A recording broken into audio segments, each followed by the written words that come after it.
My son was murdered on May the 11th, 2011. I believe Joshua Gouker and Joshua Young murdered my child. I'd received a call that there was a situation at the school, and I'm walking into a sea of police cars, so I knew something bad had went on. 2 officers escorted me over to the top of the ditch. That's the last thing I remember before waking up and the detectives were picking me up off the ground. It's a picture I still see every night. Your son laying face down in a puddle of mud and blood. I was asked, is that your son? And I said, that is Trey. Police told my husband that Trey had been murdered. Deep down inside, we knew who killed Trey, and that was Josh Gouker and Josh Young.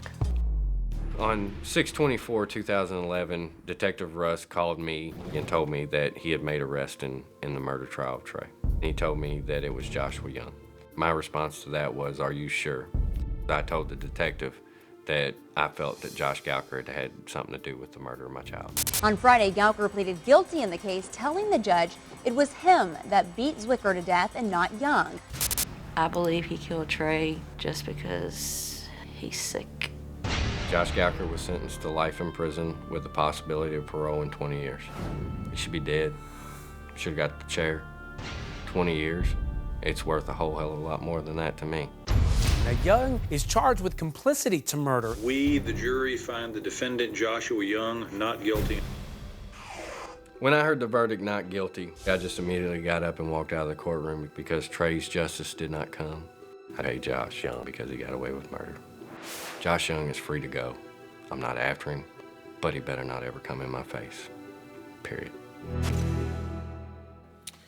All right, Terry, I'm glad to meet you. Sorry for the circumstance and very sorry for your loss. As a father of 2 boys, I can't even imagine the pain of losing your son. Tell me why you think he's involved. Well, you know, obviously the stories in the murder case changed dramatically. His being the main one, starting from being able to define what Trey put on with detail to not even staying at the house that night. So you think he's involved because he lied about what happened the night that Trey was murdered? Most of the time when stories change, it is a lie. You know, I don't know what happened down there that night.